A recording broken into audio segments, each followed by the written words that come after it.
mas estas são algumas das imagens que estão surgindo agora mesmo lá em Teherã, na capital do Irã. Segundo o que relatam, nessas últimas horas eles sofreram ataques tremendos. Vamos ver, bom, o que acontece nos próximos momentos. Também houve um ataque que teria afetado uma usina nuclear. Já foi comentado, já foi confirmado pela própria AIA, esse órgão da ONU que zela pela segurança nuclear. Também, bom, outra imagem que surpreende é esse ataque que teria sido realizado por Israel, que mostra esses disparos, esses ataques aéreos. Segundo o que foi reportado, teriam atacado uma série de petroquímicas, uma série de indústrias petroquímicas dentro do Irã. Vamos ver os detalhes do que está acontecendo. Enquanto isso, é isso que compartilham as forças de defesa de Israel. Como vocês estão? Bom dia, espero que vocês estejam bem neste fim de semana. Vamos ficar atentos aos comentários. Como você está? Diz Ibarra para Pedro, Fabian, Adrian e toda a comunidade que chega. Muito obrigado por estarem nos acompanhando hoje. Vamos para outra imagem também que surpreende. Bom, esta é outra das imagens que chamam a atenção. Tem sido então esta mesma, isso que víamos, mas já vista do solo, né? Ou seja, a petroquímica que teria sido atingida segundo o que relatam. É aí que se trabalha, é a isso que se refere. Imagine 70% da gasolina dos iranianos nessa região que teria sido, insisto, atacada pela força de defesa israelense, segundo o que eles mesmos relatam. Também, bom, parte dos ataques que vem acontecendo é que em Tabriz, isso teria sido disparado com um míssil balístico, segundo o que relatam, nessa região teria ocorrido esse ataque. Outra imagem que chamou a atenção foi esta aqui. Seria sobre Teherã, já em plena luz do dia também eram vistas explosões nessa região. Também, bom, em outros assuntos, são imagens de arquivo, né, de Vladimir Putin, mas vocês perceberam que ultimamente tem sido relatados uma série de bloqueios de internet. Tem sido bloqueado, tem sido cancelado o acesso à internet, à telefonia celular. Só existe uma espécie de intranet que só conecta com coisas russas. Evidentemente, as pessoas estão muito irritadas, até mesmo os próprios propagandistas russos dentro da Rússia estão extremamente bravos por essa atitude e por essa postura fechada do governo de Vladimir Putin. Agora já se sabe o porquê. Segundo novos dados que foram revelados, nestes últimos 7 anos, este é o período com o mínimo histórico de popularidade de Vladimir Putin dentro da Rússia. Segundo o que está sendo reportado agora, a popularidade de Putin despencou para o mínimo histórico dos últimos 7 anos dentro da Rússia. Por isso, os motivos do bloqueio do Telegram, das VPNs, os problemas de conectividade, ao que parece, os russos estão perdendo a paciência. Olha, eles têm sido pacientes diante do que aconteceu com eles, diante do que têm vivido com essa crise prolongada, mas também com a guerra longa que não deu o resultado que eles esperavam em dias, como diziam, ou no máximo em semanas. Pois bem, já estão há 4 anos em guerra e já estão mobilizando mais pessoal para ir ao conflito. Isso, bom, também faz parte do que estamos vivendo nesses tempos. Mas a NASA mostra como será esse movimento que eles vão fazer ao redor da Terra. A animação que eles publicaram mostra como seria, digamos, esse movimento, como seria, digamos, vamos dizer, a forma como vão viajar pela órbita da Terra, depois para a órbita da Lua e voltar. Tudo isso pode durar cerca de 10 dias, é isso que eles vão fazer agora. Faz parte do que está sendo feito. Vamos ficar atentos para ver como vai ser. Bem, toda essa situação obviamente não será interessantíssima. E bom, vamos para outros assuntos. Vamos para outros temas também importantes. Hoje vamos trazer para você os detalhes da usina nuclear e toda essa situação que também é tremenda. Outra das imagens dos ataques que tem ocorrido é esta imagem. Vamos ver.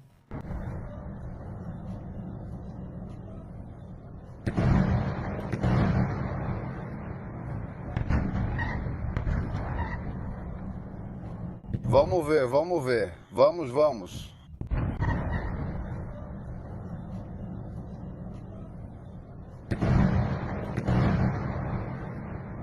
De acordo com o que foi relatado, durante a noite ocorreram múltiplos ataques contra alvos militares e infraestrutura da cidade de Abadan, no oeste do Irã, principalmente. De acordo com o que foi relatado, isso fica a apenas alguns quilômetros do Iraque, pelo que se sabe. Outro dos locais atacados também seria. Bom, então vamos ao mapa. Essa usina nuclear que fica no sul do Irã, né? Ou seja, vamos. Beleza, lá. Há relatos que afirmam que já há pessoas feridas. Esta é a usina ou central nuclear de Bushehr, de acordo com o que mostram. Aqui está a imagem no mapa. Não vamos ver onde fica a central. Esta é a central de Bushehr ou de Bushehr. Vamos chegar um pouquinho mais perto. É essa, né, a usina. Desta vez. Esta seria a usina nuclear, de acordo com o que mostra o mapa, e é a que teria sido atacada hoje. Vamos aos detalhes do que relata a AIEA. Qual é o alerta que Donald Trump também faz? Que faz outro ultimato, né? Outro ultimato que, bom, também mostra que as coisas não estão saindo como se pensava, porque já havia um ultimato que vencia hoje. Hoje, 4 de abril, vencia o ultimato anterior, mas, bom, eles estendem ainda mais. Daqui a pouco eu conto para vocês o que o Irã disse a respeito. Mas não pensem que isso termina logo. De acordo com o que foi reportado, a Agência Internacional de Energia Atômica, a AIEA, confirmou que um projétil atingiu perto da usina nuclear, afetando as próprias instalações, mas felizmente não o reator. O ataque matou ao menos uma pessoa, membro da equipe de segurança da usina. A explosão danificou o prédio central pela onda de choque e fragmentos do projétil, segundo relatos. A AIEA afirmou que até o momento não detectou vazamentos radioativos e que, bom, isso evitou uma catástrofe maior. Este seria o quarto ataque contra a usina nuclear desde que a guerra começou em 28 de fevereiro. Lembremos que o conflito atual envolve os Estados Unidos, Israel e o Irã. Mas ninguém, pelo menos de forma direta. Ainda não aparecem outros países, nem de um lado nem do outro. Insisto, direta ou indiretamente. Assim, há muitos outros participando. O diretor da AIEA, Rafael Grossi, expressou sua profunda preocupação e alertou que as usinas nucleares jamais devem ser alvo militar. Rafael Grossi já disse isso muitas vezes sobre o que acontece em Zaporizhia, na Ucrânia. Com Chernobyl também, que embora não seja uma usina que esteja funcionando, também apresenta riscos, e também já houve ataques nessa área. Segundo estimativas, ainda restam dezenas de cidadãos russos e cerca de 200 poderão ser evacuados em breve. Na verdade, vejam, neste momento já há relatos de uma evacuação. Vamos aos detalhes, porque a Rússia já emitiu um alerta. São 198 trabalhadores russos, para ser exato, de acordo com o que diz a própria Rússia.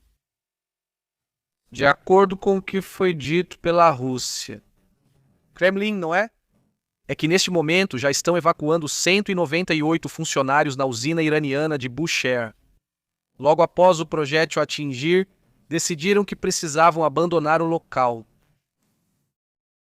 Um guarda iraniano foi quem morreu. As autoridades de Moscou informaram sobre os bombardeios. Como previsto, hoje começou a fase principal da evacuação, segundo o que declara o próprio Lihachov. Segundo as agências russas, esse movimento já começou, não é? Essa evacuação. Vamos a outros assuntos porque há forte reação de Donald Trump.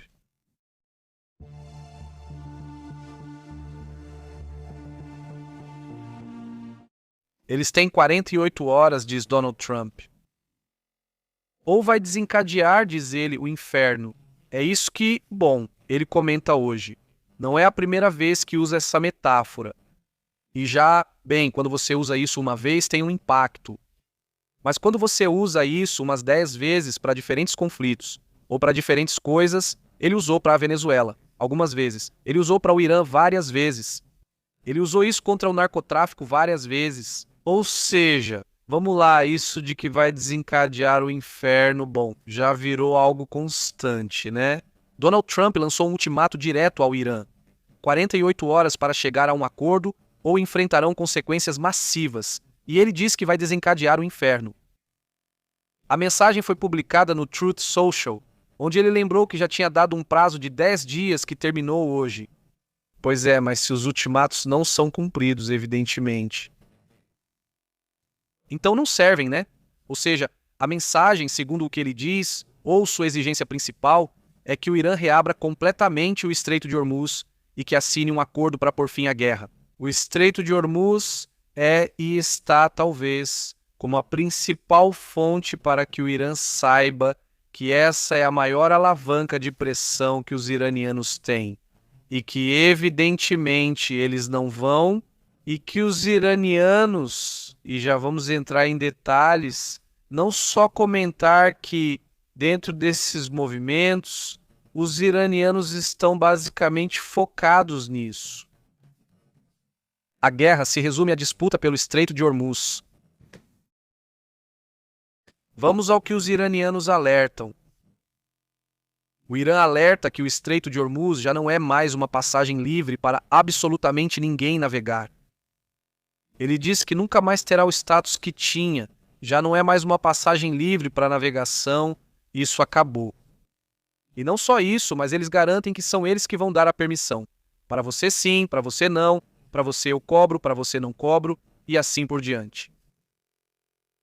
Mas basicamente o Estreito de Hormuz entra em jogo, pelo menos na visão que os iranianos têm. Eles consideram que o Estreito de Hormuz agora lhes pertence. Eles é que vão comandar isso, segundo eles. O Estreito de Hormuz significa controlar 33 quilômetros da nossa área e você não precisa estar lá. Estar lá, evidentemente, seria um alvo muito fácil. Ou seja, se toda vez que alguém tentar passar, eles forem atacados pelo ar, pelo mar ou por onde for, ninguém mais vai querer passar por lá. Como é que estão fazendo os que conseguem passar? Bom, o que eles fazem é que, aparentemente por meio de criptomoedas, segundo o que relatam, de alguma forma o pagamento chega. Eles cobram vários milhões de dólares pela passagem de um navio. Depende do navio, eles cobram por barril. Se, por exemplo, trazem 10 barris, então eles cobram, vamos dizer, $1 por barril. Além disso, esses trazem 100 mil barris, 200 mil, ou seja, uma quantidade exagerada. E então eles dizem, bom, então é tanto por cada barril. E eles vão, checam e verificam. E não só isso, eles colocam uma escolta iraniana para você. E colocam um barquinho, uma lancha dessas armadas. E eles vão na frente do navio e é assim que cruzam, segundo os próprios depoimentos de quem tem cruzado essa área. É impressionante, mas quem tem o controle agora é o Irã. Pelo menos no Estreito de Hormuz, que é justamente o que está gerando mais problemas, não para os Estados Unidos, mas para o mundo. E isso também gerou uma reação de muita irritação e de oposição ao conflito por parte de muitos dos aliados mais próximos dos Estados Unidos, como já sabemos, né? Agora, o Irã anunciou que planeja cobrar de todos os navios que quiserem cruzar o estreito e que o pagamento teria que ser feito na moeda nacional, o rial.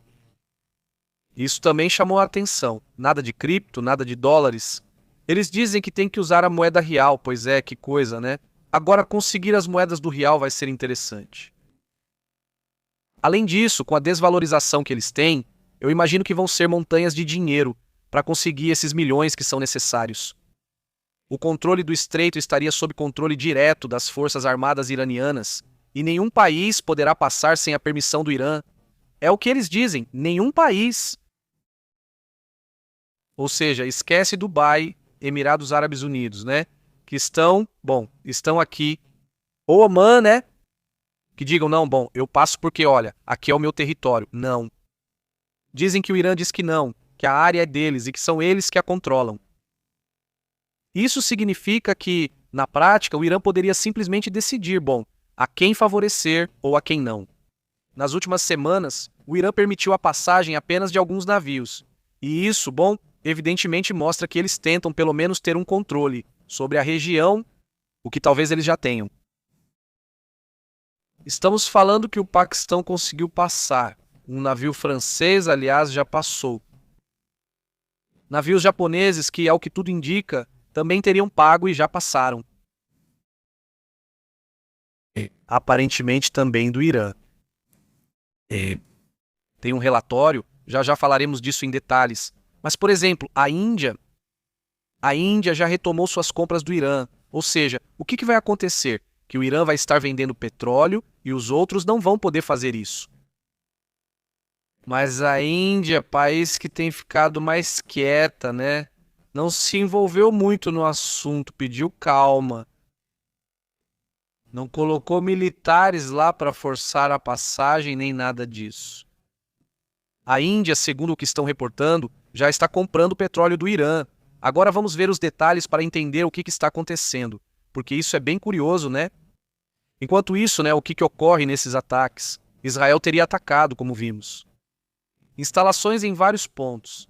Além dessa petroquímica, foram atacadas instalações da Força Quds, do Hezbollah e da Jihad Islâmica. Esses ataques teriam ocorrido hoje, nas últimas horas, né? E nos últimos dias, evidentemente, eles vêm acontecendo em Beirute, no Líbano. Lá teria sido detectada supostamente a Força Quds, na qual, segundo o que foi reportado, entre os alvos atingidos estava o centro de comando da seção libanesa da Força Quds, que é uma unidade de elite, não do Hezbollah. Essa é a unidade de elite da Guarda Revolucionária Iraniana, ou seja, são como as forças especiais dos Estados Unidos, mas a versão iraniana, né? Quer dizer, segundo o que foi reportado, nessa área teria sido realizado um ataque dentro da capital libanesa. O comunicado aponta que as forças israelenses atacaram 2 sedes da Jihad Islâmica Palestina, também lá. É um posto de observação do Hezbollah bombardeado pela mesma força armada. Isso de acordo com o que foi relatado hoje, sábado, pelo porta-voz árabe do exército israelense, Abihai Andrai. Ele divulgou em seus canais uma ordem de evacuação para os habitantes de Tiro de Hamadieh, de Sakuk, Al-Mafudi e Borg al-Hamali. Isso diante da possibilidade de ataques iminentes por parte das forças israelenses. E também, segundo informações, tem havido ataques intensos nessa região. Ao mesmo tempo, também estão ocorrendo ataques contra Israel, de acordo com o que está sendo relatado, não é? E já era possível ver durante o dia, nos últimos dias, na verdade, todos os dias, né? Essa situação tem sido observada. Mas ali dá para ver no céu, nas imagens que têm circulado, os sistemas de defesa de Israel se ativam, né? Diante desses ataques, nem todos conseguem ser interceptados, mas uma boa parte é interceptada, segundo dizem. Isso foi em Haifa, por exemplo. Isso aconteceu em Haifa, ali está outro, difícil ver direito. Grande explosão. Esse também é outro dos ataques, mas que aconteceu com uma bomba de fragmentação. Aí dá para ver a submunição saindo. Aí está, olhem, essa é a submunição que bem está causando problemas. Os fragmentos do míssil de fragmentação têm atingido hoje, sábado, áreas residenciais no centro de Israel, danificando casas, incendiando carros. Olhem, este é um carro, agora vamos ver como eles ficam. Este carro foi atingido por uma dessas bolinhas de submunição. Realmente causam problemas para você. Existem diferentes tipos de submunições. Algumas contêm produtos químicos que, ao cair, provocam incêndios, como estas, outras que geram, não sei se isso foi um incêndio ou uma explosão, mas causam incêndios. Outros causam explosões e outros liberam estilhaços, explosões com estilhaços. Então, são diferentes tipos de explosões e, existem versões ainda mais pesadas, mais fortes, que podemos comentar outro dia, mas obviamente isso é um tema muito sério, né? Vamos aos detalhes do que aconteceu também dentro de Israel, desse ataque feito pelo Irã, e que podemos... esse é o dia em que supostamente já chegavam a um acordo, certo? Que era o prazo final, certo? Mas o fato de que continuam atacando, o fato de que anunciam que o estreito é deles, que eles vão controlar, evidentemente, se não estava claro, então não querem negociar. Enquanto vamos com esse relatório, por favor, dê um like, compartilhe, nos ajude com isso. Muito obrigado a todos que já fazem isso. Saudações para Beatriz, Carlos Martins, Werner, Marcos e toda a comunidade. Muito obrigado. Daqui a pouco vamos para os comentários em um momento, mas nos ajude dando like, compartilhando, isso é muito importante para o canal. Vamos então para outro ponto, para esse ponto que estávamos aguardando. Quais foram as cidades afetadas em Israel por esses ataques das bombas de fragmentação? As cidades mais afetadas foram Ramat Gan, Petah Tikva, Bnei Brak. Isso é no coração urbano de Israel. O ataque feriu ao menos 6 pessoas levemente, principalmente por estilhaços e explosões. As bombas de fragmentação são especialmente perigosas porque espalham vários explosivos pequenos em áreas amplas. Israel classificou o ataque como possível crime de guerra pelo uso desse tipo de armamento em áreas civis. Um tema que, insisto, todos estão usando. O que vem sendo documentado, em Gaza a Ucrânia usou, a Rússia usou. Vamos lá, são países que não quiseram assinar, e entre eles também os Estados Unidos. Aliás, não quiseram assinar essa resolução, que as bombas na qual votaram para não usar esse tipo de arma e pelo compromisso. Racismo, pois como cento e tantos países, a grande maioria não usa ou não concorda que se use esse tipo de arma, mas enfim, os países que estão mais em conflito sempre são os que não assinaram isso, né?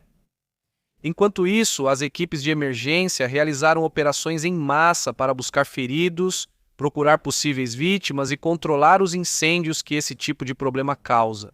Israel respondeu imediatamente atacando instalações iranianas, incluindo planta petroquímica, refinarias, plantas industriais, especialmente as que ficam próximas de instalações nucleares, como já vimos, né?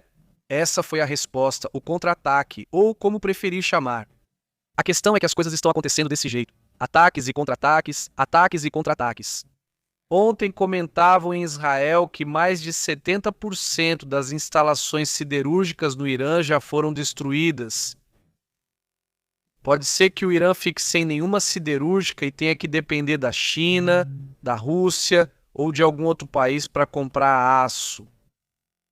Em pleno conflito e em situações em que vão ter que refazer muitas das instalações petrolíferas. Pois é, também é um tema complicado para o futuro, mas não é algo imediato agora. Outra imagem que também chama a atenção é esta imagem que eu comentava ontem. Enfim, hoje há mais informações sobre esse ataque. Isso foi um helicóptero CH-47 Chinook que ficou danificado, segundo o que confirmam agora, no aeródromo do Kuwait, de acordo com o último relatório. Tem mudado um pouco sobre como aconteceu, mas dizem agora. E isso, supostamente, a informação que está circulando agora sobre esse assunto. A mídia diz que o ataque foi com um Shahed, ou seja, com um desses drones suicidas que teria atingido o helicóptero. Isso aconteceu dentro de uma base lá em um aeródromo do Kuwait, segundo o que foi reportado. Bom, isso também faz parte do que está acontecendo agora. Também, entre outras coisas que estão acontecendo, dá uma olhada nisso.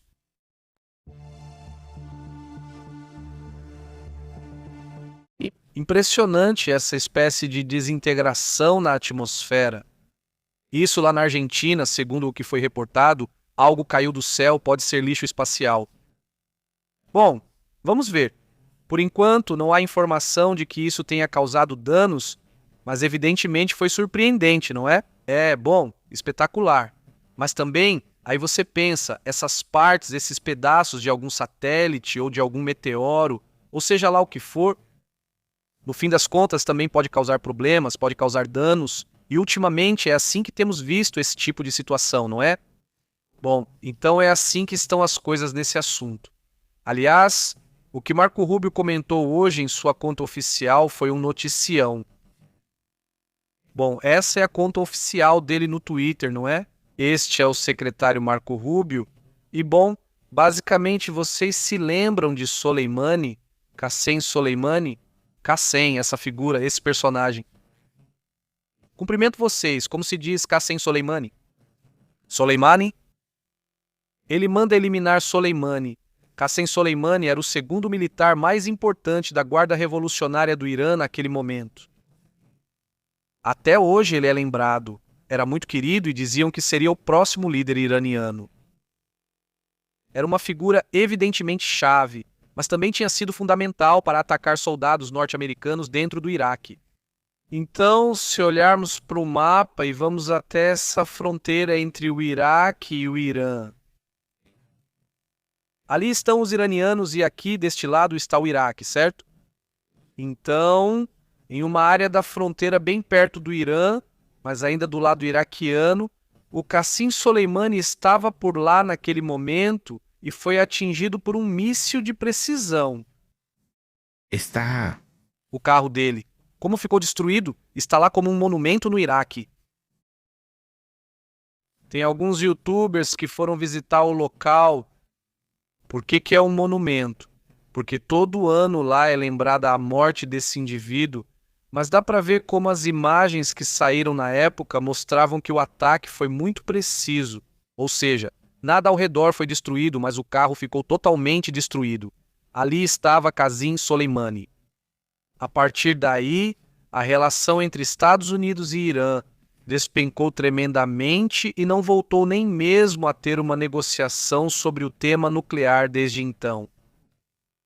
Bom, então o que Marco Rubio anuncia? Marco Rubio confirma que familiares desse Qasem vivem nos Estados Unidos. E ainda por cima, com muito luxo. Ou seja, familiares, né? Estamos falando da filha dele. Imagina só. Ou seja, esse país elimina seu pai e você vai morar lá. E deixam ela morar lá. Segundo o que foi reportado, Hameid Soleimani Afjar e sua filha são residentes, são sobrinhas, né? Perdão, não é filha, é sobrinha. Diz que ela deveria morar lá. Segundo o que foi reportado, ela tem sido publicamente defensora do regime dos iranianos. Mas ao mesmo tempo ela vai e mora nos Estados Unidos.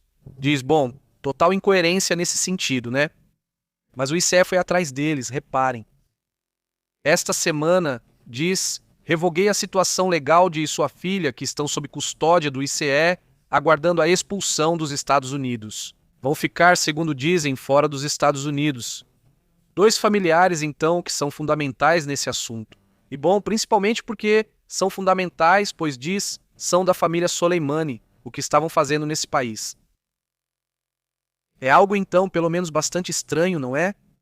E, bom, também é como uma ideia de que aquelas pessoas ou figuras que entraram nos Estados Unidos e que, bom, são a favor do regime iraniano, são estrangeiros e são do Irã. Sobretudo, obviamente, vão ter ou poderiam ter problemas legais, né? Para estar, então, nesse país, né? São coisas estranhas que acontecem. Outra coisa que continua gerando problemas. O que está acontecendo na Califórnia? Continuam sendo registrados incêndios. Milhares já foram evacuados na Califórnia, segundo relatos. A rápida expansão dos focos ativos no sul dos Estados Unidos, no sul da Califórnia, continua mantendo milhares de pessoas evacuadas. Se você mora na Califórnia, é importante se manter informado sobre a situação. Se você mora perto, mas não está em risco pelo incêndio, fique atento à qualidade do ar na sua região, só para tomar as precauções necessárias, certo? A rápida expansão dos focos na Califórnia levou à evacuação de pessoas. Assim, em uma área próxima, situação complicada na Califórnia por causa dos incêndios, no caso do Spring Fire e do Crown Fire. As autoridades confirmam que cerca de 12.900 pessoas já foram evacuadas e outras 9.850 pessoas também já estariam evacuadas. Vão avisar que a evacuação seja imediata. Eles afirmam estar em alerta para possível evacuação imediata. 12.900 já, 9.850 que continuam sendo registrados incêndios. Fire se triplicó su tamaño nada más en las últimas horas, alcanzando milhares de pessoas. Que então você vive que o incêndio, confira bem a avaliação aos bombeiros. A umidade extremamente baixa, em torno de 10%, e a vegetação seca criaram condições perfeitas para que o fogo se espalhe.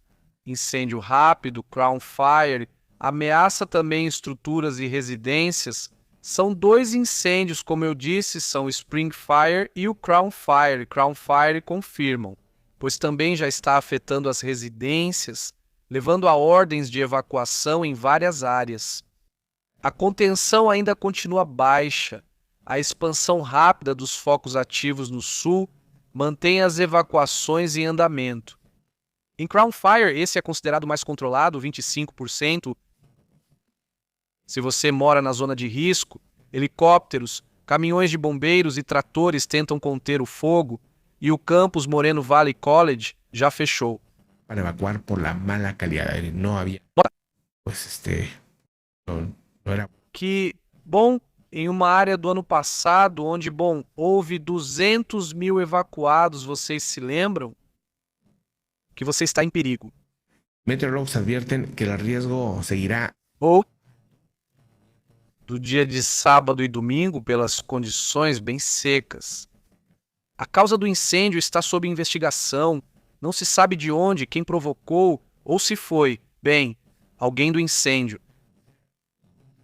Checar qualidade do ar, pois é tremenda. E bom, também é parte importante do que acontece naquela região do mundo.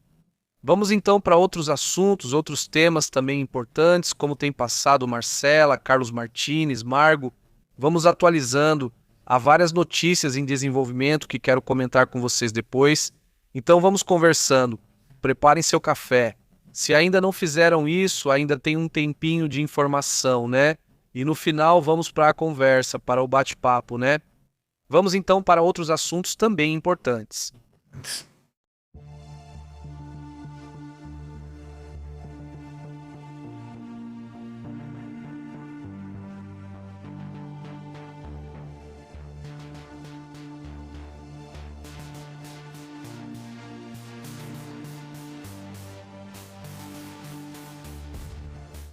Bom, vamos ao que está acontecendo na Índia em relação ao Irã, porque isso pode mostrar o outro lado da moeda do que está acontecendo no Estreito de Hormuz.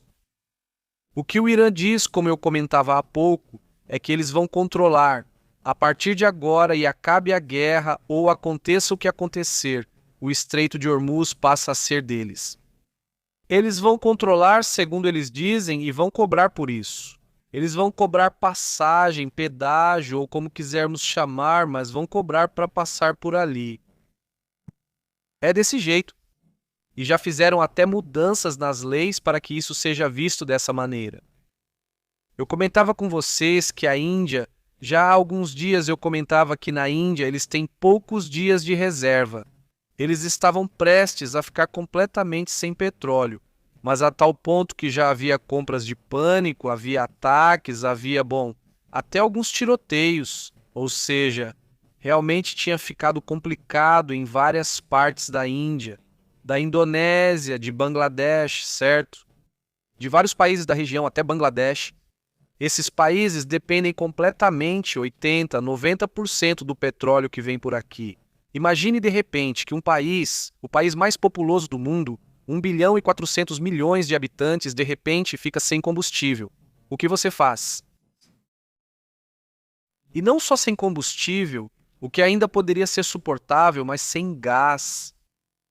Sem gás e sem combustível, 1 bilhão e 400 milhões de habitantes, basta que 1% enlouqueça, basta que 0,0001% enlouqueça e fique muito intenso, isso já causa um estrago, né? Ou seja, isso gera problemas.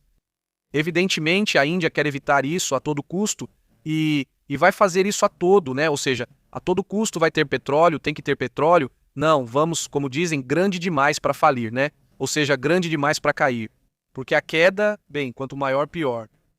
A Índia confirma que eles já tomaram a decisão e que estão retomando a compra de petróleo iraniano.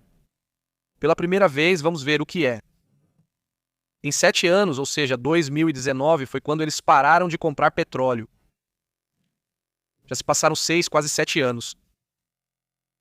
E então voltam a comprar petróleo. Ou seja, esse conflito já trouxe um novo cliente para os iranianos. O principal motivo é que há uma crise de abastecimento global provocada pela guerra e pelo bloqueio do Estreito de Hormuz. A Índia é o terceiro maior importador de petróleo do planeta. Ou seja, assim como, né? Ou seja, uma pessoa que exporta, que compra, na verdade, que compra petróleo. Ou seja, evidentemente é algo tremendo. Segundo o que relatam, é o terceiro que mais importa petróleo, ou seja, o terceiro que mais importa, ou seja, que compra o petróleo do planeta. Evidentemente, isso é tremendo. Ou é um comprador gigantesco disso, ou é alguém que consome petróleo demais. Os Estados Unidos suspenderam temporariamente as sanções ao petróleo iraniano, o que chama a atenção. Os Estados Unidos têm que suspender as sanções que os países estão mencionando. Ou você suspende, ou eu vou ter que burlar as sanções porque não recebo petróleo e preciso de petróleo de qualquer jeito. A Índia já recebeu suas primeiras 44 mil toneladas de gás liquefeito de petróleo iraniano no porto de Mangalore. É assim mesmo. Eles já receberam uma quantidade importante. O Estreito de Hormuz é fundamental porque ali, em média, passa cerca de 89% do petróleo de que boa parte da Ásia depende. O petróleo e o gás que recebem para essa região são originários de toda essa área. Não só de Irã, mas em geral de toda a região, de todo o Oriente Médio, de todo o Golfo Pérsico e de toda essa área. Então, depende completamente. Entendo. Então, pelo menos por enquanto, esse é um movimento que realmente surpreendeu. Outro assunto que também chama a atenção é que empresas da China estão comercializando informações de inteligência sobre a guerra do Irã, e isso está afetando diretamente o exército dos Estados Unidos. Empresas chinesas estão literalmente comercializando, estão fazendo negócios com inteligência militar. Essas informações abrangem movimentos de porta-aviões, bases militares, aeronaves e sistemas de defesa no Oriente Médio. As empresas combinam imagens de satélite de rastreamento de voos, dados marítimos e análises com IA para gerar inteligência militar. Algumas dessas empresas têm vínculos com o Exército Popular de Libertação da China, embora oficialmente se mantenham supostamente privadas. Eles identificaram bases aéreas dos Estados Unidos e o número de aeronaves mobilizadas antes dos ataques com o Irã. Outra empresa, Jinan Technology, afirmou que inclusive teria detectado comunicações de bombardeiros furtivos B-2 e B-52. Então, imagine o quão grave isso seria. É verdade. Aqueles que estiverem ouvindo as comunicações dos bombardeiros, funcionários dos Estados Unidos, dizem ou têm dúvidas de que a China tem acesso total às comunicações secretas, mas consideram que é uma ameaça real e crescente. O problema mais importante acima de tudo isso, é que a inteligência não vem da espionagem tradicional. O problema é, ok, você sabe que eles têm sua inteligência, que tem seus espiões e o que você quiser, ok. Mas isso está vindo de empresas supostamente privadas que estão oferecendo esse serviço. Legisladores dos Estados Unidos alertam que a China pode estar ajudando indiretamente inimigos dos Estados Unidos ao compartilhar essas informações. E que, embora oficialmente não estejam operando para essa guerra, ou para a guerra entre Ucrânia e Rússia, na verdade eles estão atuando de uma forma diferente. E além disso, fazendo disso um bom negócio, né? Porque isso aqui é cobrado. Isso não é de graça, né? E é cobrado de forma direta, né? Ou seja, isso também chama a atenção. Beleza. Vamos para outros assuntos. Vamos para outros temas. Olha só, a Ucrânia manda uma mensagem daquelas que a OTAN não gosta de ouvir, mas alguém tinha que dizer para eles. A Ucrânia fez um alerta para a OTAN.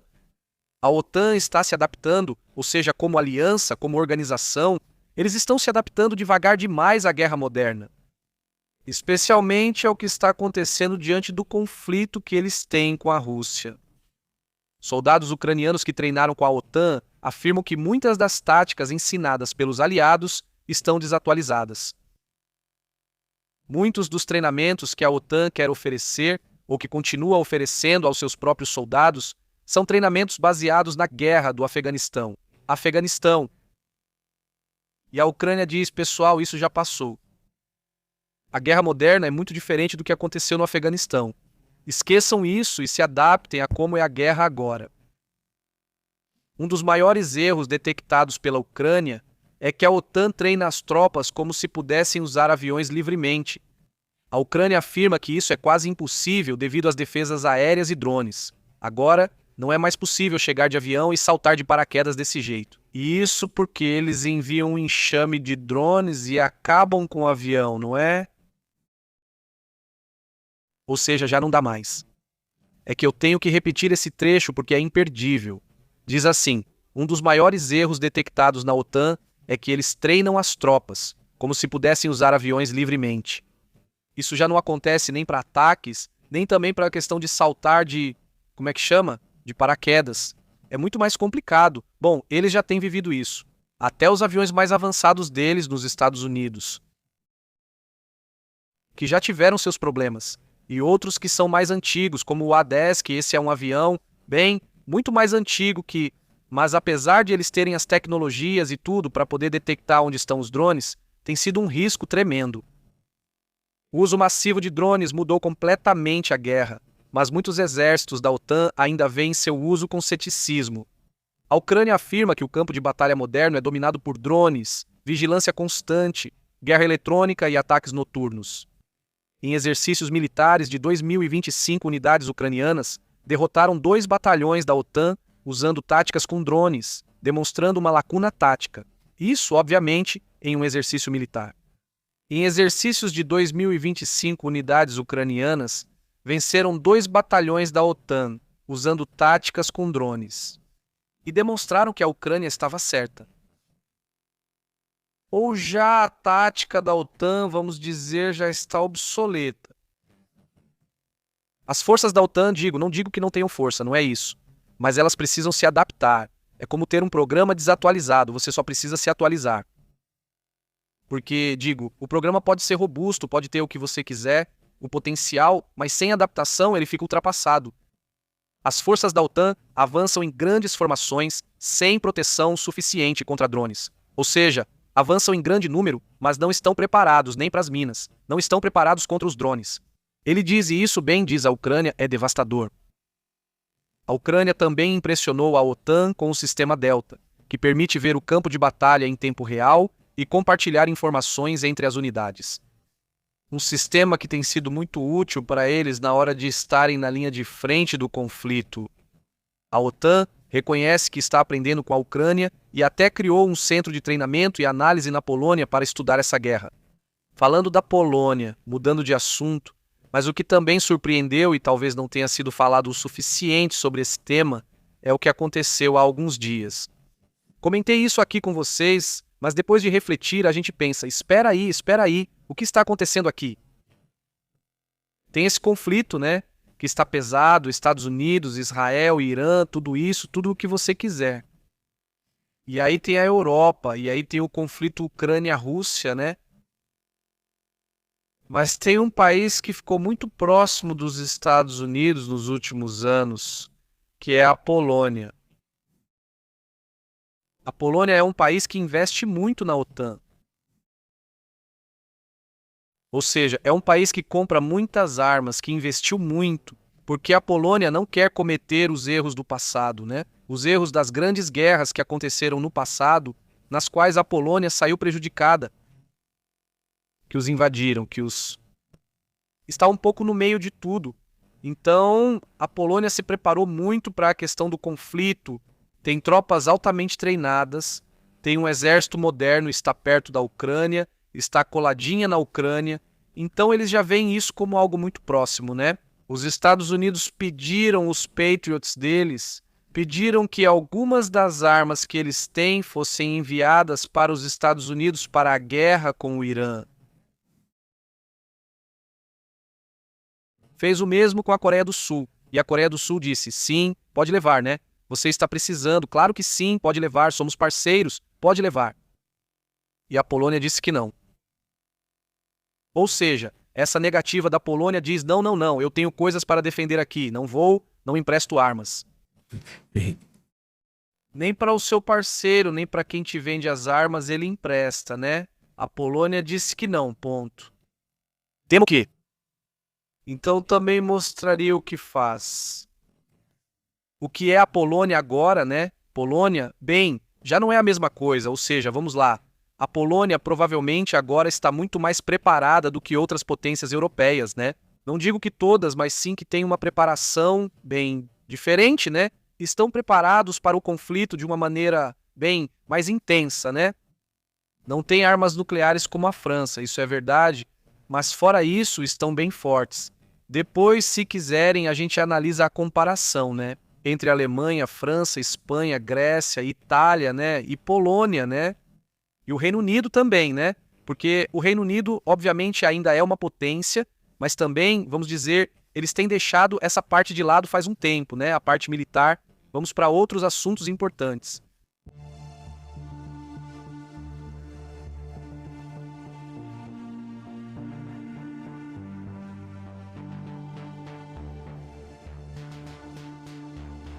Tem vários assuntos de notícias, de temas científicos que eu gostaria de comentar com vocês.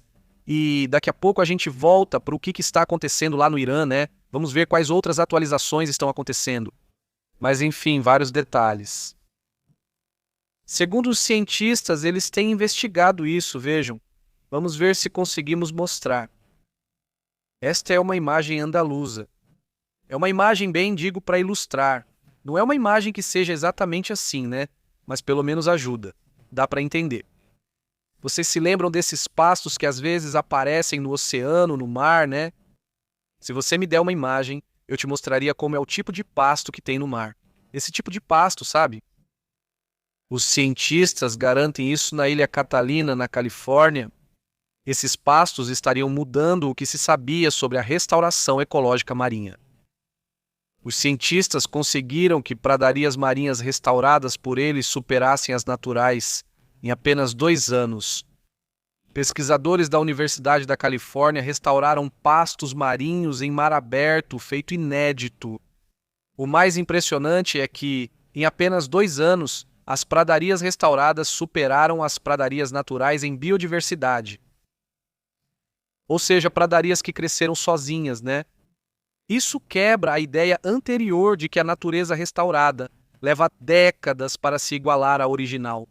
Eles dizem que se o ser humano ajuda na restauração da natureza, a restauração da natureza também então se adapta muito rápido.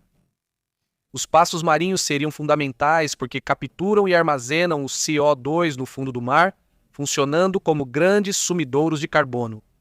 Além disso, criam refúgios naturais para peixes, crustáceos e espécies em perigo de extinção. Durante o experimento, uma tartaruga marinha em perigo apareceu na área restaurada, surpreendendo os cientistas pela rapidez. Já havia espécies em perigo de extinção vivendo na área.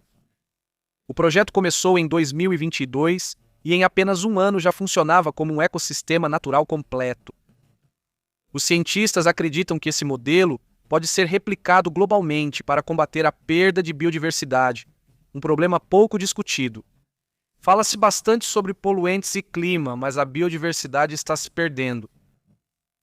O que já comentamos aqui tantas vezes de como antigamente, quem já tem alguns anos, ia para a estrada e o para-brisa do carro ficava cheio de mosquitos e insetos, era impressionante. E já faz alguns anos que você vai para a estrada com o carro limpo, volta e o carro continua limpo.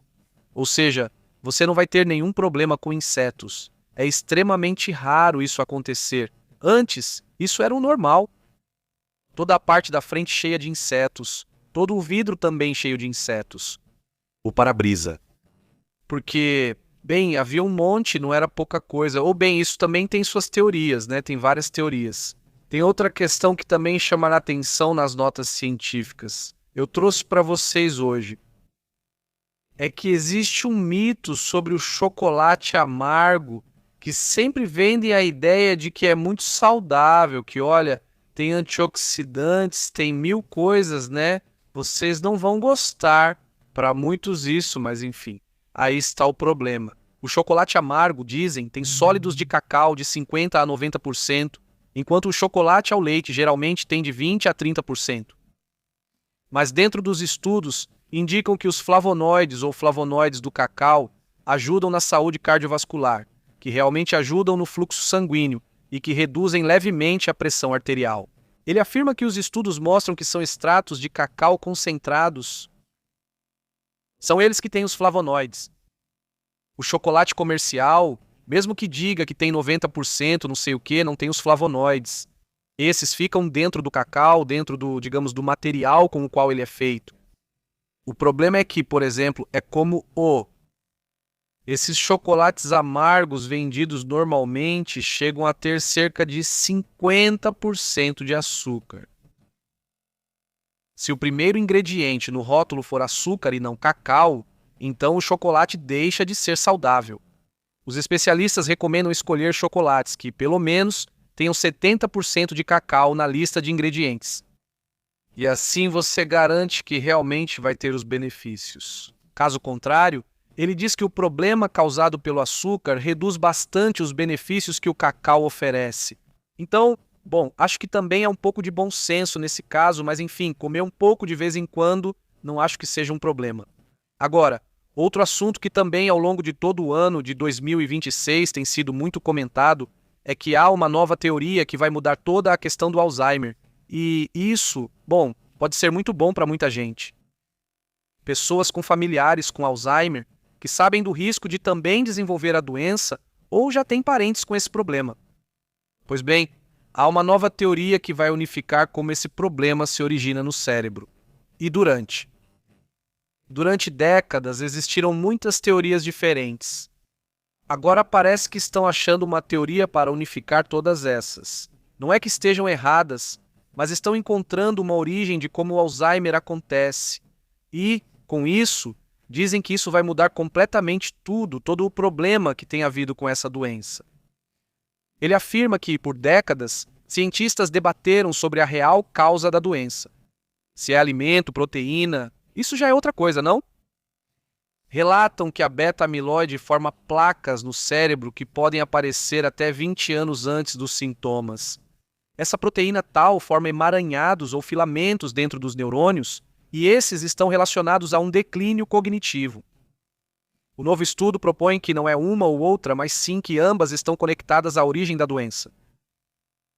Tanto a beta-amiloide quanto a proteína tal, que seriam as duas, juntas, são elas que geram o problema. Isso faz com que os microtúbulos fiquem desestabilizados e falhem nos neurônios, levando-os finalmente à morte, o que explicaria o Alzheimer. Eles garantem que a descoberta vai resolver o debate científico sobre o que aparece primeiro, a tal ou a beta. Também explica por que muitos tratamentos que removem a beta-amiloide não curaram o Alzheimer. Os cientistas acreditam que o principal problema pode ser o dano nos microtúbulos, não apenas nas placas ou em emaranhados. Eles garantem que isso vai abrir novos tratamentos focados em estabilizar os microtúbulos. Inclusive, são mencionados outros químicos que eles estão pesquisando, os quais poderiam ter efeitos protetores nesses túbulos e, assim, reduzir o problema ou evitar que ele continue crescendo. E ele representa 70% dos casos de demência no mundo. Então, se conseguirem uma cura, se conseguirem reverter ou se conseguirem, pelo menos parar completamente, isso traria um benefício para uma grande parte da população do planeta, e isso também seria muito importante. Outro assunto, agora indo para temas geopolíticos, mas também de tema científico. Segundo relatos, uma nova abordagem está mudando tudo o que se conhecia. Quanto a comer de forma saudável, dizem que durante anos se falou sobre alimentação saudável e tudo bem até aí.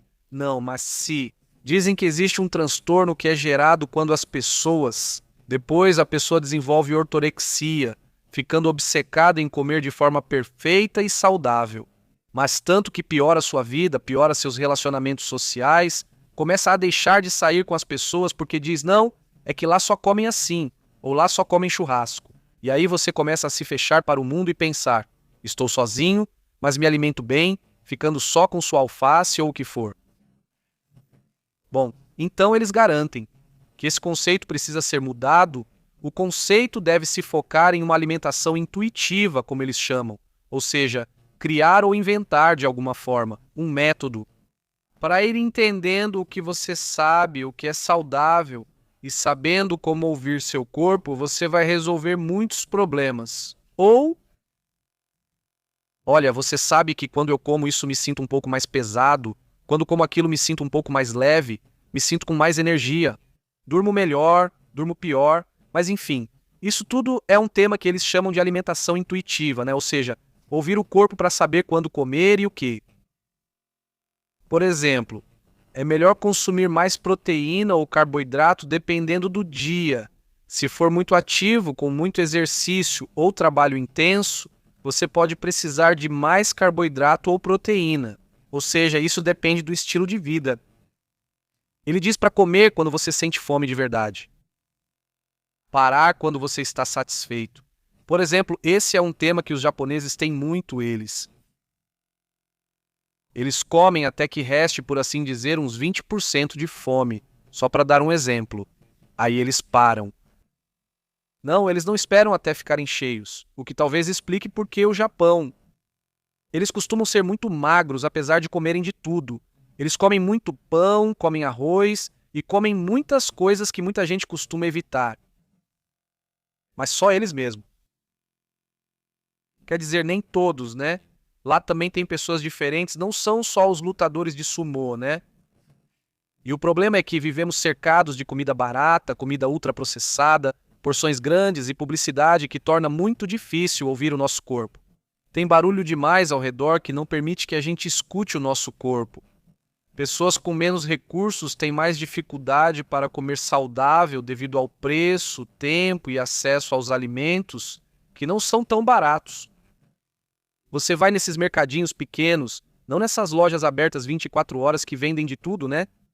E o que você encontra lá na maioria das vezes? Comida porcaria, né? E muito barata, que vai te encher e ainda por cima é gostosa, né? Então é disso que o povo gosta, né?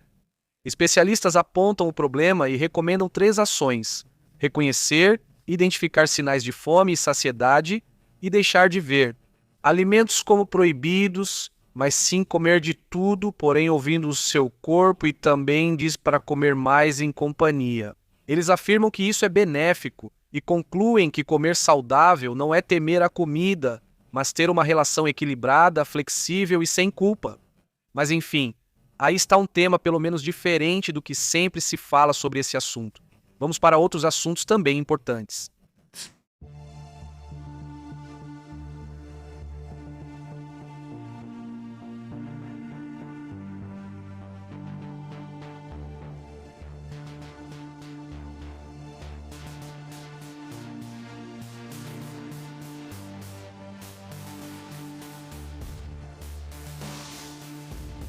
Impressionante o que está acontecendo no Afeganistão, e não me refiro à guerra que eles têm lá, por sinal, mas sim ao que está acontecendo com as chuvas. Vejam só, é muito grave. E aí, como o Afeganistão tem sido afetado? Ou seja, no Afeganistão já teve um terremoto que ontem comentamos, 8 pessoas morreram, mais feridos, não sei o quê. Não é? Entre o Afeganistão e o Paquistão, nessa parte do norte, um terremoto. Alguns falecidos são de um lado, outros do outro. As informações de lá são difíceis de confirmar, mas isso é o que foi possível até agora.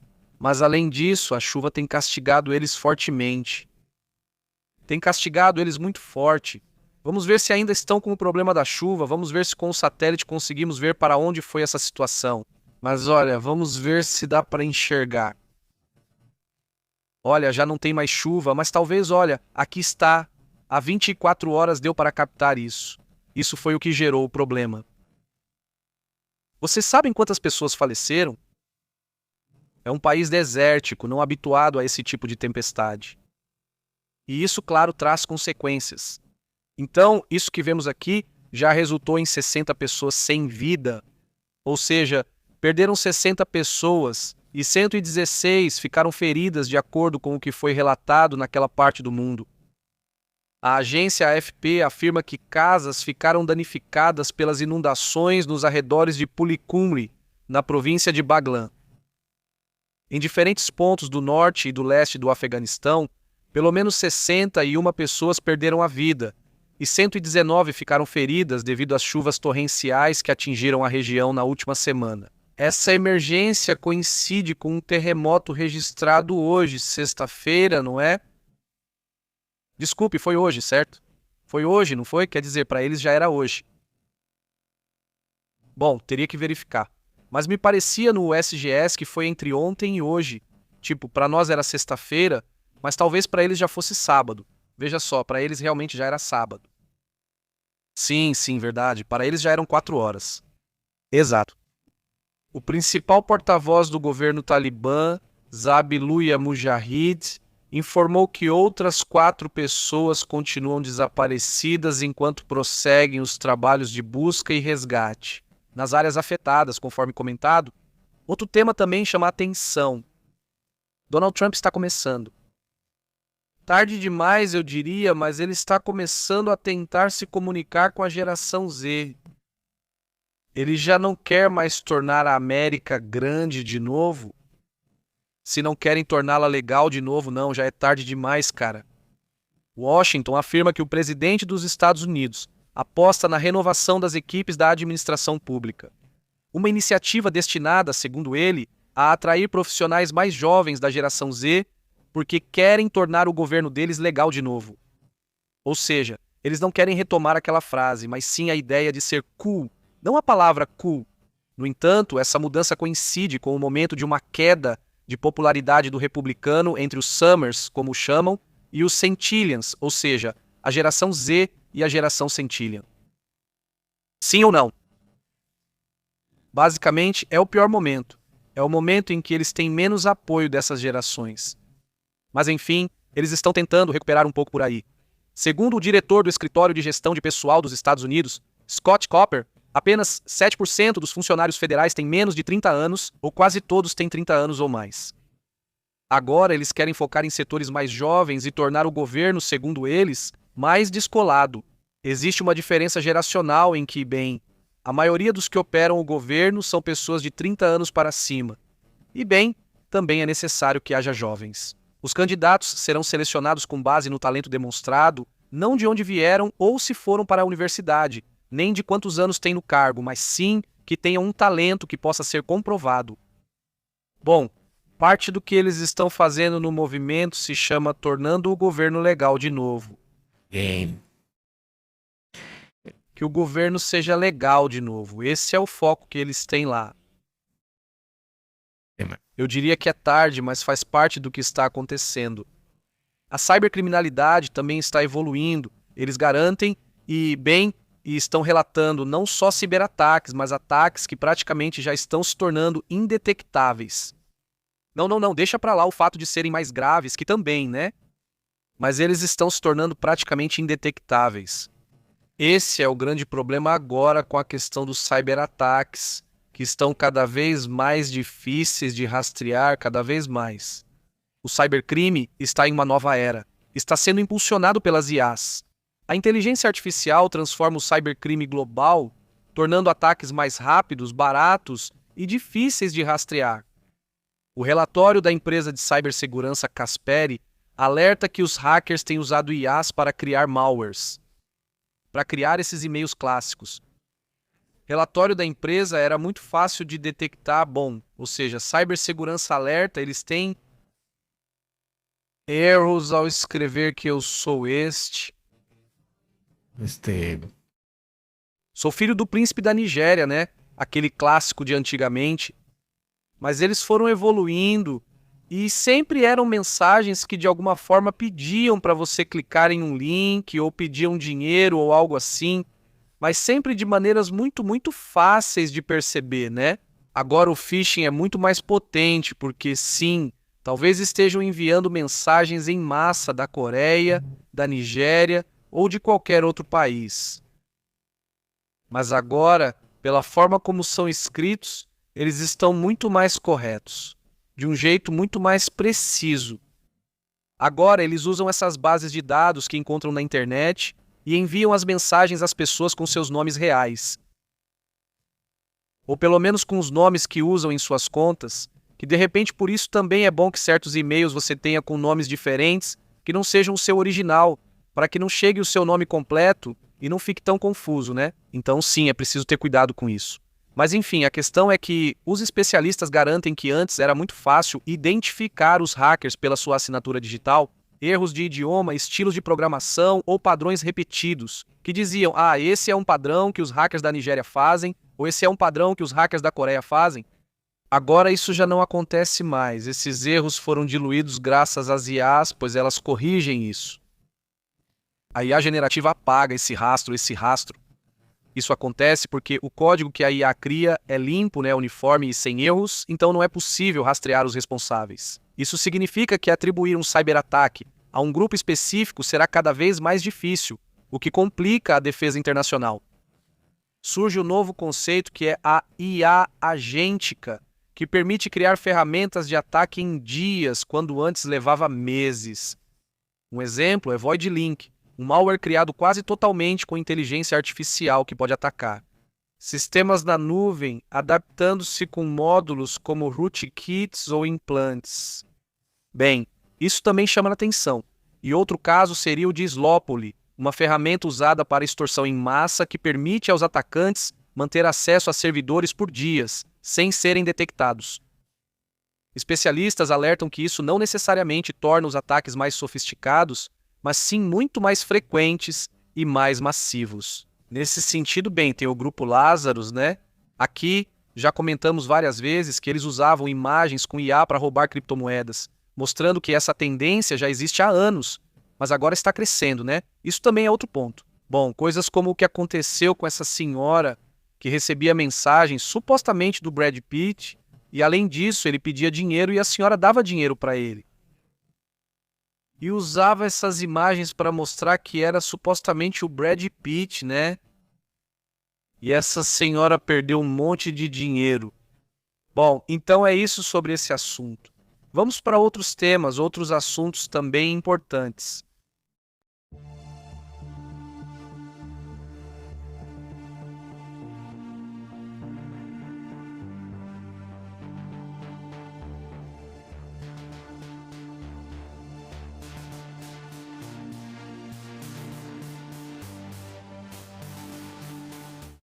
Outros assuntos que chamam a atenção. Tem esses dois cidadãos, vamos ver se conseguimos colocá-los na tela. Sim? Ou seja, sim. Esses dois cidadãos, vamos ver se aparecem. Aí está. Essa é uma cidadã, um cidadão chinês, certo? Esses cidadãos seriam irmãos, pelo que entendi, não é? Vamos ver se conseguimos colocá-los ali, os dois pontinhos ali. Pronto, aí está. Isso aí. Pronto, aí está. Bom, essas duas pessoas, de acordo com o que foi relatado, teriam até mesmo espionado.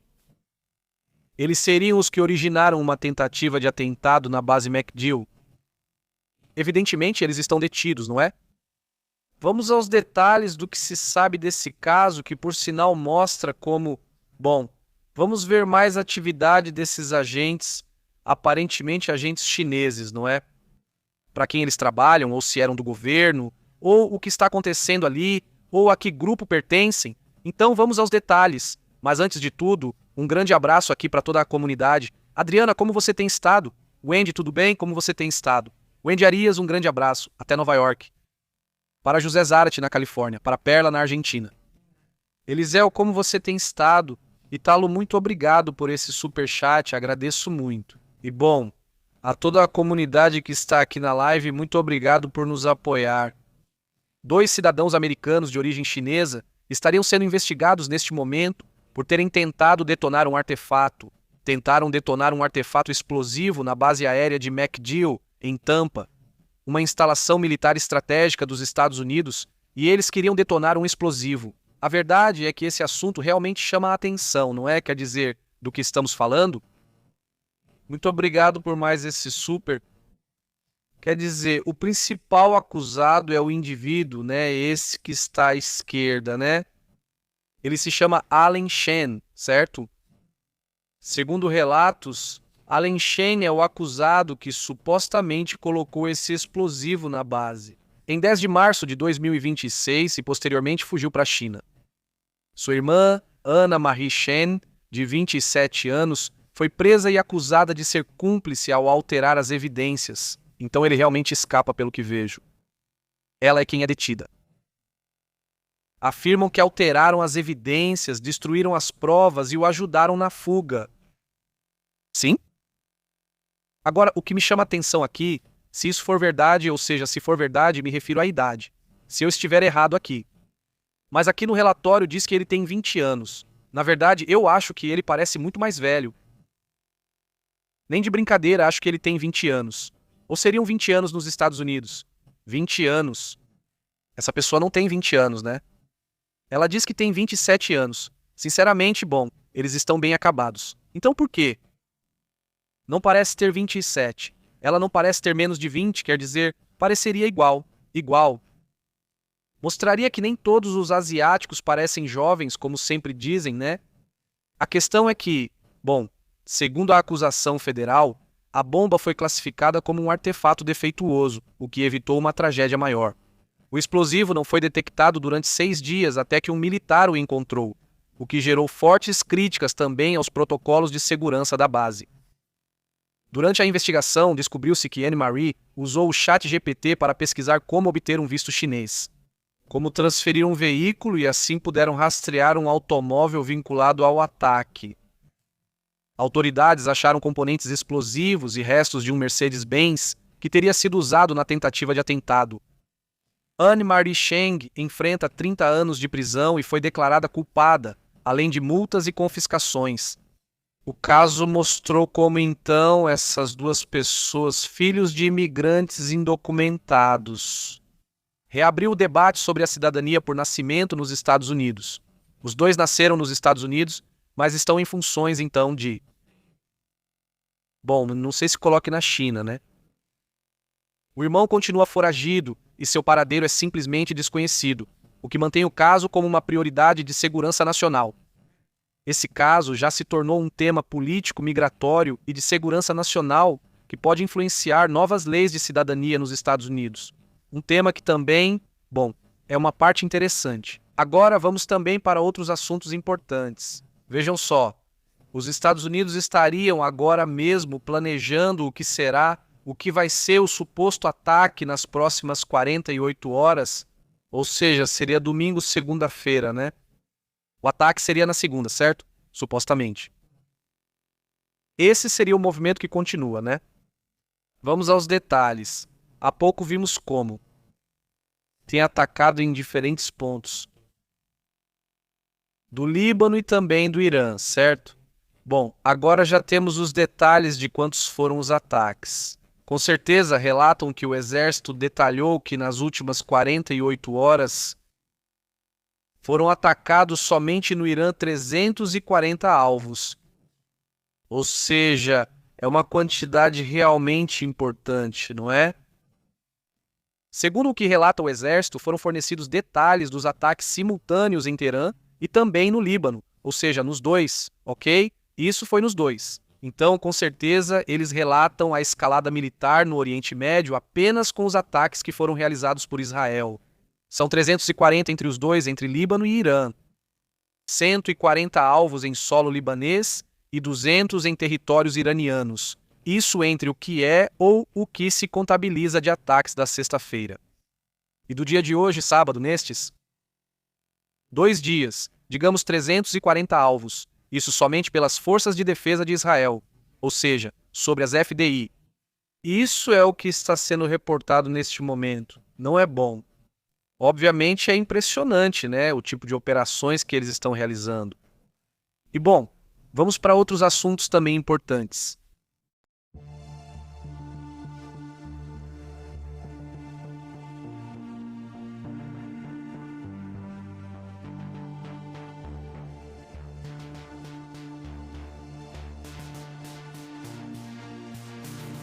Bom, já estão informando neste momento que os Houthis teriam reivindicado um ataque com um míssil balístico. Isso contra Israel. Vocês sabem que os Houthis estão no Iêmen. Estão informando que, a partir do Iêmen, teria sido lançado um míssil balístico em direção a Israel. Há alguns minutos, segundo o que comentam, já teria sido informado que os rebeldes Houthis, esse grupo radical, reivindicaram hoje, sábado, seu primeiro ataque. Um ataque com um míssil balístico de fragmentação. Atenção! Um míssil balístico de fragmentação foi utilizado contra, segundo eles, infraestruturas vitais. Esta seria a 5ª operação militar desde que eles entraram na guerra. Ou seja, é o primeiro míssil com ogiva de fragmentação, mas é o 5º ataque dos Houthis contra Israel só neste conflito. Ou seja, nesta guerra com o contexto do Irã, vamos dizer assim, né? Os Houthis enfrentam problemas constantes lá há muito tempo. Israel, o porta-voz militar dos Houthis, Yahya Zarea, indicou isso em um comunicado televisionado que suas unidades usaram um míssil balístico de fragmentação e vários drones contra o aeroporto de Tel Aviv e alvos vitais, segundo ele, de Israel. A operação foi realizada em conjunto com a Guarda Revolucionária Iraniana, o Exército Iraniano e o grupo xiita libanês, que é o Hezbollah. Isso é o que diz o comunicado. Bom, as coisas continuam ficando intensas também. Como você está, Carlos Martins? Maria, como você tem estado? Perla. Muito bem. Bom, vamos lá. Vamos para os comentários, então vamos.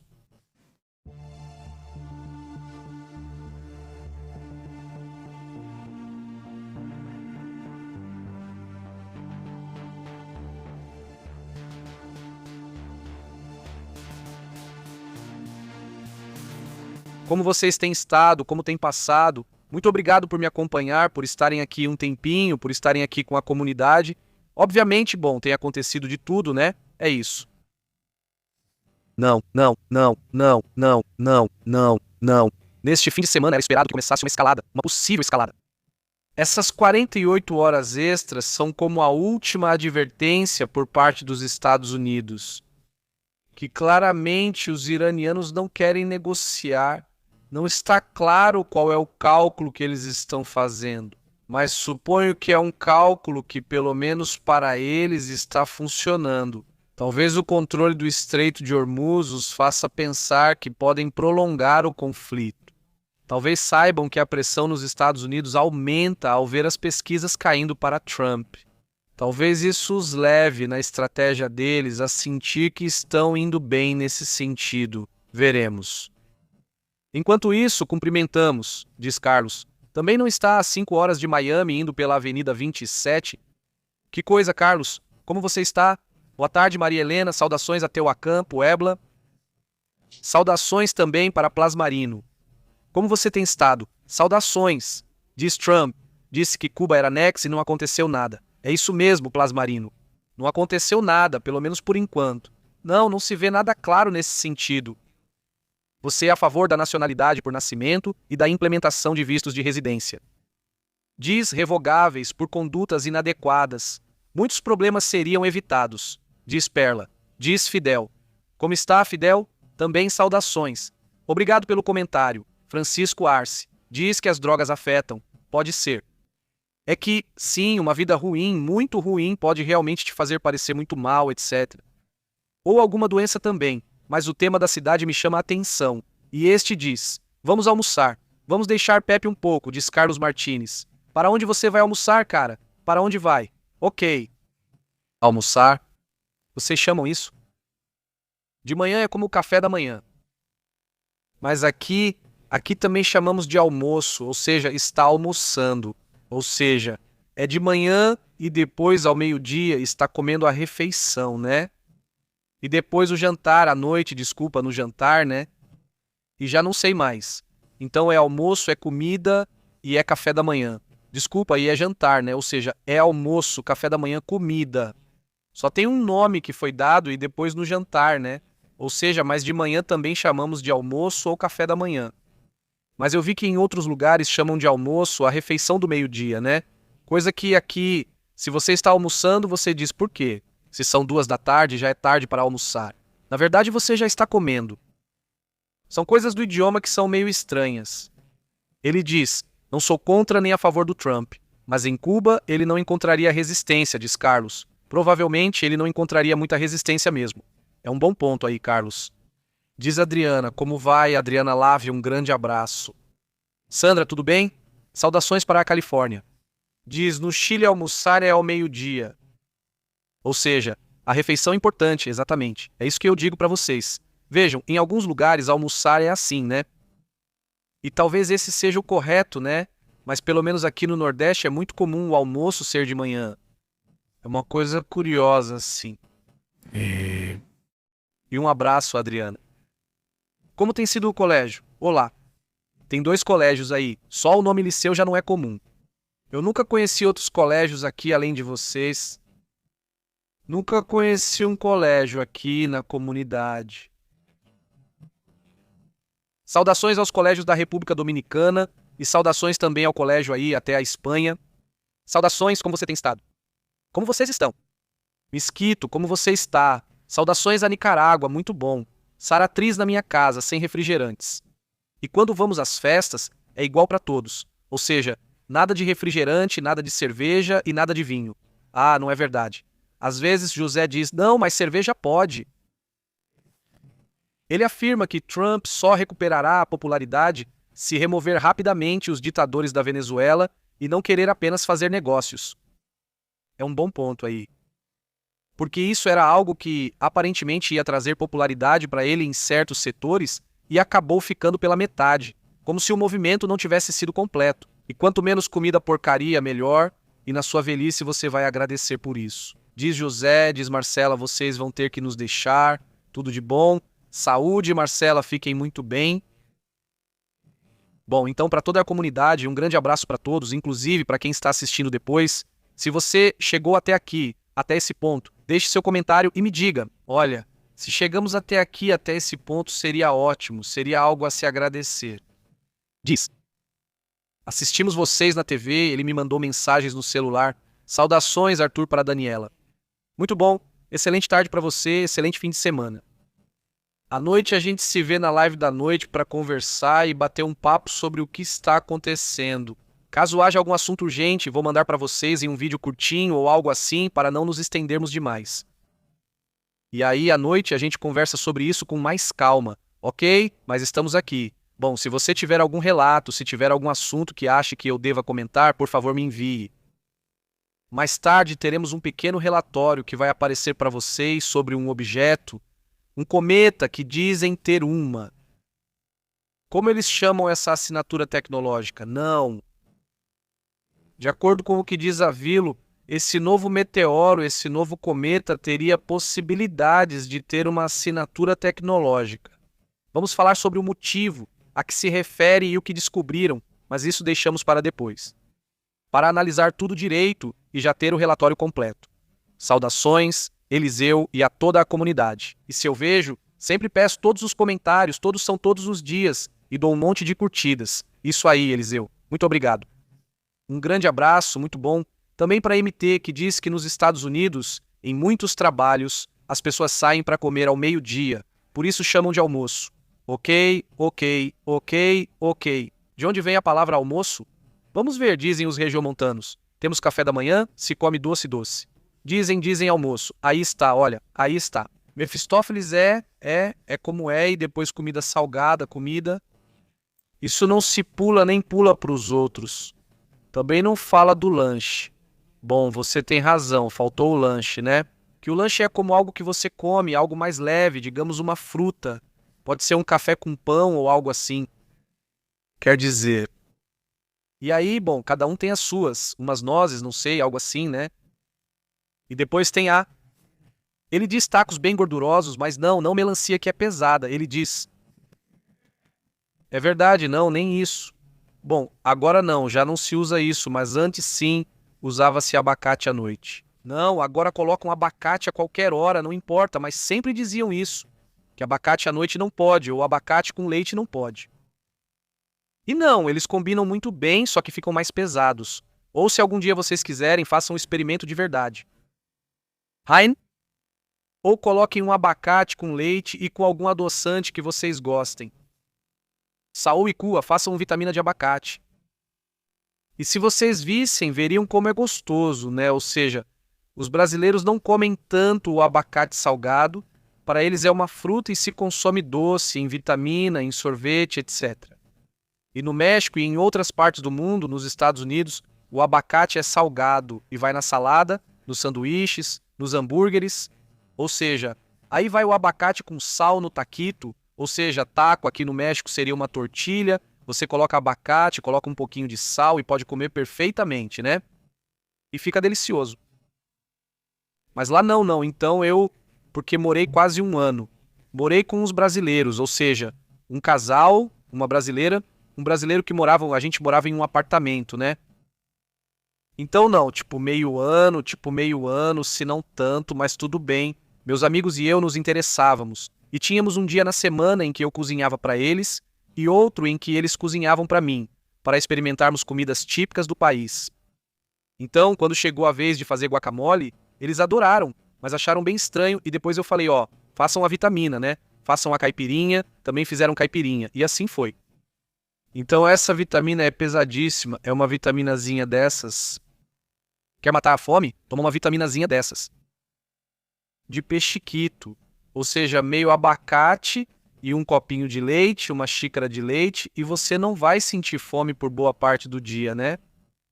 Ou seja, é pesado, mas é gostoso e não pesado de um jeito ruim. É que te enche, ou seja, realmente te enche. Ele afirma que isso é pura mentira, xará. O negócio do abacate ser pesado é só conversa, só show. É o que o pessoal dizia, como a avó falava. Ou pelo menos é assim que eu me lembro. Ele diz obrigado, muito bom, obrigado, saudações. O 13 atrás, se tiver algo novo, né, a gente comenta, deixa eu checar para ver se tem algo novo. Sinceramente, não vi essa parte, vamos ver se a gente vê. Diz Perla, Alemanha e serviço militar obrigatório. Agora, os homens de 17 a 45 anos precisam pedir permissão para sair do país. Mau sinal. Sim, Perla, saudações. Diz tamales requentados com abacate com leite. Eu não sou fã de tamales, mas isso deveria ser comida gourmet. A verdade é que sim, isso que você acabou de dizer é uma coisa muito interessante. Isso que você acabou de dizer. Do abacate, mas mesmo sem abacate. Ou seja, o tamal com leite. Não sei por que cargas d'água, mas combinam perfeitamente. Combinam perfeitamente. Meu pai, de 91 anos, diz isso, ele adora abacate passado em tudo à noite e melhorou a saúde dele. Impressionante porque é pela internet e é muito. Sim, exato, é o pãozinho. Bom, então é ideal. Bom, aqui eles adoram, não ele. Hoje em dia, comprar abacate virou clássico. Eles amadurecem todos no dia da compra, mesmo parecendo que durariam dias. E em um único dia, todos amadurecem e agora você vai ter que comer abacate, porque senão você vai acabar perdendo. Ofereço então, escutem, faço um sanduíche de abacate para vocês. Todos, claro, aceitam. Assim, já reduzimos o estoque de abacate maduro. Ele diz, nós comemos bastante, porque na minha fazenda eu tenho muitas variedades de abacate. Elisel, poxa, que maravilha, né? Imagina só assim mesmo. No guacamole, sorvete, vitamina, como quiserem. Taco trompeta, muita soberba, diz Luiz. Como você tem estado, Luiz? Saudações, diz Xará. Só bebidas alcoólicas são aceitas, diz José. José. Dizem que os brasileiros usam tudo ao contrário, para eles o céu é cor-de-rosa. Saudações, Miguel. Espero que estejamos bem. Obrigado pelo joinha, deem uma força com isso. E daqui a pouco continuamos conversando com toda a comunidade. Um grande abraço. Nos vemos à noite. De qualquer forma, os relatórios vão continuar aparecendo. Siga a gente lá no Telegram. É por lá que mandamos os avisos. Um grande abraço. Até logo.